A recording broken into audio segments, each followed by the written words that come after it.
আর ইনি যখন ভর্তি চালু করবেন সব তখন শেষ। আর মূল কারণটা হচ্ছে প্রাইভেট ইউনিভার্সিটি কলেজগুলোকে ব্যবসা পাইয়ে দেওয়া। এটা গণতান্ত্রিক সরকার নয়, কার্যত মুখে না বললেও এমার্জেন্সির থেকেও খারাপ অবস্থা নিয়ে গেছে। মেধা ধ্বংস করছে, বেকার যুবক যুবতীদেরকে ধ্বংস করছে। আর 6 মাস তারপরে এরা যাবে। ইনি নতুন করে যে 76টা মুসলিম জনগোষ্ঠী ওবিসি পেতে পারে না আইন অনুযায়ী, তাদেরকে পাইয়ে দেওয়ার জন্য আজকে 5 লক্ষ ছাত্রছাত্রী উচ্চ মাধ্যমিক উত্তীর্ণ, তাদের ভবিষ্যৎ মুখ্যমন্ত্রী ধ্বংস করে। দেখুন, আমি এখানে আস্তে আস্তে দুই একটা পুলিশের বন্ধু যে চ্যানেল আছে তারা পুলিশ সূত্রে অলরেডি লিক করেছে যে কল্যাণী এইমসে যে পোস্টমর্টম হয়েছে তাতে সুইসাইড বলেছে। পুলিশই খুব উৎসাহিত, তৎপর সত্য উদ্ঘাটনের জন্য নয়, সুইসাইডটাকে খাড়া করার জন্য। আমি সুকুমার জানাবাবুকে জিজ্ঞেস করলাম, আমার সঙ্গে স্থানীয় সব নেতৃত্ব, গ্রামবাসী, পঞ্চায়েত সবাই ছিলেন। আমি সুকুমার জানাবাবুকে জিজ্ঞেস করলাম, উনি বললেন 3টে নাগাদ আইও ফোন করেছিল, বলেছিল পিএম রিপোর্ট এসেছে, আপনি এসে কপি নিয়ে যান আগামীকাল। বিষয়টা হচ্ছে অত্যন্ত দরিদ্র পরিবার, অর্থনৈতিকভাবে পিছিয়ে থাকা পরিবার। 3টে মাইক্রো ফাইন্যান্স এবং একটা হাত ধার করে, মানে এখানে লোকালি যে চলতি কথা আছে পার্সোনাল লোন করে মেয়েকে 3 বছরের কোর্স ব্যাঙ্গালোরে প্রাইভেটে নার্সিং ট্রেনিং করিয়েছে। এই মুহূর্তে 8 লক্ষ টাকা বাজারে দেনা। মেয়েটি 4 মাস সঞ্জীবনী নার্সিং হোমে ওখানে ট্রেনিং এর ছিল, তারপরে ওখানে সিঙ্গুরে নার্সিং হোমে প্লেসমেন্ট পায়। এবং পোস্টমর্টম রিপোর্টে কি আছে আমি বলতে পারবো না। আমি টিভিতে যা দেখেছি বা আমার মোবাইল ফোনে এসেছে, টিভির একটা পুলিশ সূত্রে বলা হচ্ছে এটি পোস্টমর্টম, এটি সুইসাইড। বাড়িতে কারণ বলেনি, কিন্তু আইওর ফোন এসেছে। যদি ধরেই নি যে সুইসাইড পোস্টমর্টম রিপোর্টে আছে, তাহলেও অত্যাচার, উৎপীড়ন এবং প্ররোচিত করে কার্যত বাধ্য করা হয়েছে এই মেয়েটাকে এই অবস্থায় নিয়ে যেতে। বাবার এফআইআরে প্রাথমিকভাবে নার্সিংহোমের মালিক এবং আরেকজনকে ধরেছে। হয়তো পোস্টমর্টম রিপোর্টে যদি সত্যি যা শুনছি তাই হয়, সুইসাইড আসে, তাহলে ওই রিপোর্ট দেখিয়ে কোর্ট থেকে খালাসও পেয়ে যাবে। কিন্তু এই বোনটির সঙ্গে, এই কন্যাটির সঙ্গে কোনো কারোর কোনো ঝগড়াঝাটি বা ভাব ভালোবাসা ছিল এমন কোনো তথ্য বাড়িতে কিন্তু তিনি দেননি। একটা তরুণী নিজে লড়াই করে প্রতিষ্ঠিত হওয়ার জন্য তার যে স্বপ্ন ছিল সেটাকে সে এইভাবে নষ্ট করতে পারে না, এটা আমাদের বিশ্বাস। তাই এই পরিস্থিতির জন্য দায়ী পশ্চিমবাংলার যে বেপরোয়া সংস্কৃতি চলছে, দিদি বোন কন্যাদের টার্গেট করা হচ্ছে, তার পরিণতিতেই এই হত্যা বা আত্মহত্যা। এবং সাথে সাথে সরকার এবং পুলিশ তারা এই ধরনের ক্ষেত্রে কোনোভাবে অত্যাচারীকে, ধর্ষককে বা অবৈধ সম্পর্ক কার্যত জোর করে যদি কেউ তৈরি করে থাকে, যাকে এক কথায় লাভ জিহাদ বলা হয়, সেক্ষেত্রেও পুলিশের ভূমিকা গত 14 বছরে, বিশেষ করে এই গত অভয়াকাণ্ড থেকে অদ্যাবধি মানুষ সেটা পরিষ্কারভাবে দেখছে। তাই কারোর আস্থা এখানকার স্বাস্থ্য দপ্তরেও নেই, পুলিশ দপ্তরেও নেই, সরকারের প্রতিও নেই। আমরা পাশে আছি। লোনগুলো আমরা সবাই মিলে পরিষদের দায়িত্ব নিয়েছি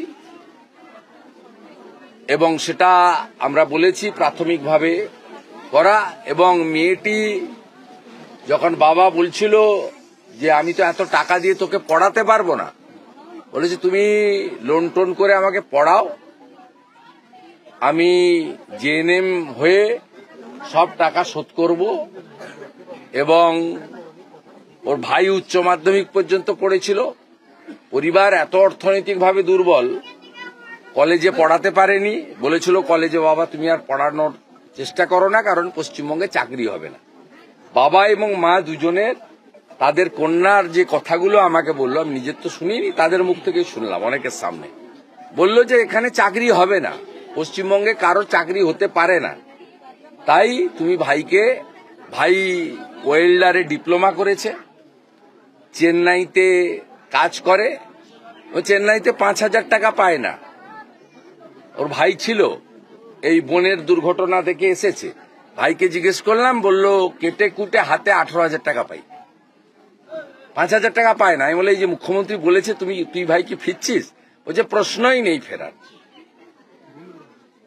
প্রশ্নই নেই ফেরার, কারণ এই রাজ্যে কোনো শিক্ষিত যুবক বা বেকার যুবক যুবতী কারোর বর্তমান এবং ভবিষ্যৎ এই মুখ্যমন্ত্রীর হাতে সুরক্ষিত নয়। যেভাবে তৎপরতার সঙ্গে সেদিন শ্রীরামপুর থেকে সিঙ্গুর থেকে বডি নিয়ে মেডিকেল কলেজে নিয়ে চলে যাওয়া হচ্ছিল, সেই অভয়ের কথাই তো একটা মনে হয়ে যাচ্ছিল না, মানে জোর করে যেখানে সেখানে একটা ময়নাতদন্ত করে একটা পরিবারকে না জানিয়ে একই রকম ভাবে কি কিছু, এটা বেপরোয়া। তো এর কারণ হচ্ছে টালা থানার ওসি 60 দিন থাকার 90 দিন থাকার পরে বেল পেয়েছে। বিনীত গোয়েল তথ্য প্রমাণ করে বাইরে ঘুরে বেড়াচ্ছে। বিনীত গোয়েলকে যদি অ্যারেস্ট করতো, শিক্ষা হতো, তাহলে তার যে নিচের তলার পুলিশের এই মহিলাদের উপরে, কন্যাদের উপরে আচরণ, এগুলো বন্ধ হতো।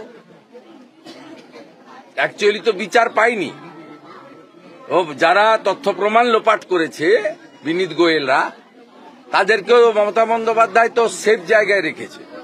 এবং যখন টালা থানার ওসি কর্তব্যে অবহেলার জন্য গ্রেপ্তার হয় সিবিআইর হাতে, তখন প্যারেড করে 60 জন পুলিশ অফিসারকে তার বাড়িতে পাঠিয়েছে মমতা ব্যানার্জি। জয়েন্ট সিপি মর্যাদার, ডিসি মর্যাদার সব আইপিএসরা গেছেন প্যারেড করে, গিয়ে বলেছেন আমরা পুরো পশ্চিমবঙ্গ পুলিশ, মমতা পুলিশ আপনার সঙ্গে আছি, ভয় পাবেন না। এই তো অ্যাটিচিউড, এই যে অ্যাটিচিউডের জন্য এই বেপরোয়া কাজকর্ম হচ্ছে। আর তার বলি হচ্ছে অত্যন্ত সাধারণ, প্রভাবহীন, দুর্বল, অর্থনৈতিকভাবে দুর্বল এই সমস্ত পরিবারের কন্যারা, বোনেরা, এরাই এর শিকার হচ্ছে।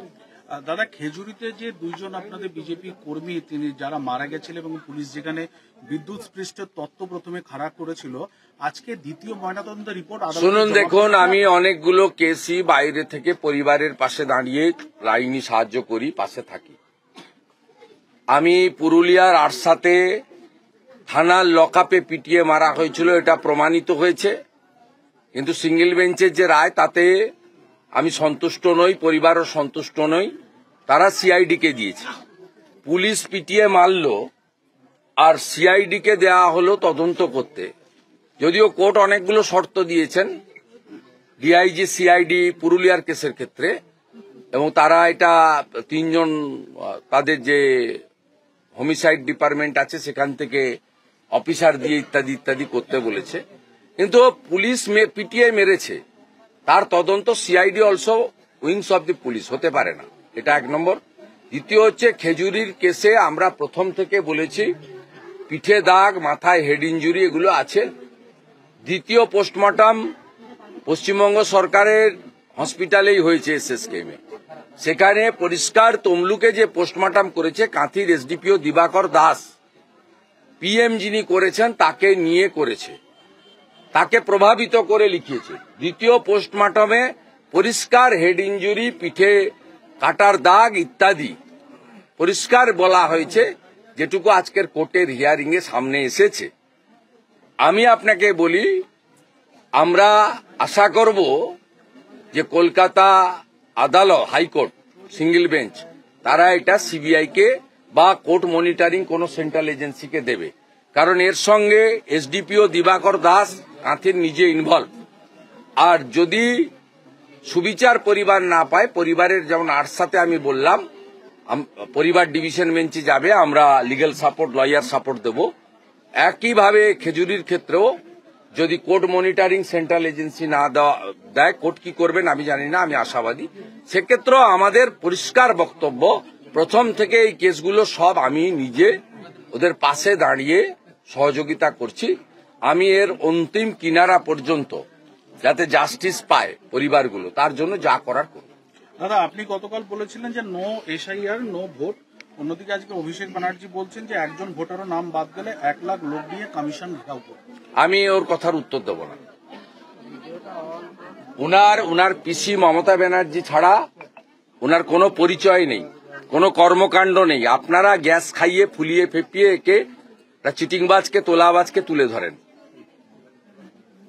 ও যার আলোয় আলোকিত, যার পরিচয় পরিচিত, ওকে কেউ ওর নাম ধরে ডাকে না, ভাইপো বলে ডাকে। ভাইপো কার? পিসির ভাইপো। পিসিটাকে পশ্চিমবঙ্গে 14 বছর যে সর্বনাশের মূলে তিনি হচ্ছেন পশ্চিমবঙ্গের মুখ্যমন্ত্রী মমতা ব্যানার্জি। আমি আপনাকে বলছি, আমি তাকে হারিয়েছি। মমতা ব্যানার্জি যদি কোনো বলে থাকেন তার উত্তর চান, বিরোধী দলনেতা দেবে। এই তোলাবাজের উত্তর আমি দেব না। দাদা, গতকাল আপনি রাজ্যপালের কাছে গেছিলেন একাধিক দাবি নিয়ে। একাধিক দাবি নয়, আজকে 3 মাস কাউন্সেলিংটাই বন্ধ হয়ে গেল। 3 মাস উচ্চ মাধ্যমিকের রেজাল্ট বেরিয়েছে, ভর্তি শুরু হচ্ছে না কেন?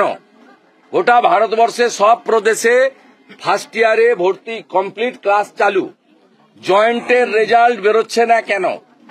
সর্বনাশ করছেন তো 5 লক্ষ ছাত্রছাত্রী। অন্যদিকে প্রাইভেট স্কুল, প্রাইভেট কলেজ, ইউনিভার্সিটিগুলোকে খুলে রেখেছেন, যাতে সরকারি কলেজ এবং ইউনিভার্সিটি ছেড়ে প্রাইভেটে গিয়ে টাকা খরচ করে, যেমন এই পরিবার 8 লাখ টাকা লোনের দেনায় ঋণগ্রস্ত। এটা তো ওয়ান কাইন্ড অফ ব্যবসা, চিটফান্ডের মতো। মেডিকেল কাউন্সিলটাও বন্ধ হয়ে গেল আজকে। চিটফান্ডের মতো টেকনো ইন্ডিয়ায় গিয়ে ভর্তি হও, 1000 কোটি টাকা ব্যবসা পাইয়ে দিল। কারণ গার্ডিয়ান যাদের একটু সচ্ছলতা আছে, অর্থনৈতিক সচ্ছলতা আছে, যারা নিজের পুত্র কন্যাকে নিয়ে ভবিষ্যৎ দেখেন, তারা তো 3 মাস ওয়েট করবেন না, তারা তো ভর্তি করে দিচ্ছেন, তারা তো মাল কামিয়ে নিচ্ছে। আর ইনি যখন ভর্তি চালু করবেন সব তখন শেষ। আর মূল কারণটা হচ্ছে প্রাইভেট ইউনিভার্সিটি কলেজগুলোকে ব্যবসা পাইয়ে দেওয়া। দ্বিতীয় কারণ হচ্ছে 76টা মুসলিম জনগোষ্ঠী যারা ওবিসিতে নেই, আসতে পারে না। 17টা পিছিয়ে পড়া মুসলিম জনগোষ্ঠী ওবিসিতে আছে, তাদের নিয়ে আমাদের কোনো আপত্তি নেই। কিন্তু ইনি নতুন করে যে 76টা মুসলিম জনগোষ্ঠী ওবিসি পেতে পারে না আইন অনুযায়ী, তাদেরকে পাইয়ে দেওয়ার জন্য আজকে 5 লক্ষ ছাত্রছাত্রী উচ্চ মাধ্যমিক উত্তীর্ণ, তাদের ভবিষ্যৎ মুখ্যমন্ত্রী ধ্বংস করছে। যারা চাকরি চেয়ে আজকে ফের পথে 2022-এর টেট উত্তীর্ণরা, করুণাময়ীতে তাদেরকে ব্যাপকভাবে ধরপাকড়ও করা। বর্বর পুলিশ মেট্রোর ভিতর ঢুকে মেরেছে। আমি মেট্রোর জিএম এর সঙ্গে কথা বলবো এবং সিসিটিভি ফুটেজ দেখে বিধাননগর পুলিশের বিরুদ্ধে ব্যবস্থা নিই। একটু আগে জানালে মেট্রো স্টেশনে আমি নিজে থাকতাম এবং শিয়ালদা থেকে যেমন তাড়িয়েছিলাম কলকাতা পুলিশকে, মেট্রো স্টেশন থেকেও বিধাননগরের পুলিশকে ঘাড় ধাক্কা মেরে বের করতাম। এটা বর্বর, অমানবিক। চাকরি দিতে পারেনি, টেট উত্তীর্ণদের সঙ্গে যে ব্যবহার আজকে করেছে, কোন সভ্য সমাজে এটা হতে পারে না। এটা গণতান্ত্রিক সরকার নয়। কার্যত মুখে না বললেও এমার্জেন্সির থেকেও খারাপ অবস্থা নিয়ে গেছে। মেধা ধ্বংস করছে, বেকার যুবক যুবতীদেরকে ধ্বংস করছে। আর 6 মাস তারপরে এরা যাবে। আমাদের ভিডিও ভালো লাগলে লাইক এবং শেয়ার করুন। কমেন্ট সেকশনে গিয়ে জানান আপনাদের মতামত। আরো ভিডিও পেতে আমাদের চ্যানেল সাবস্ক্রাইব করুন এবং প্রতি মুহূর্তে খবরের আপডেট পেতে প্রেস করুন বেল আইকন।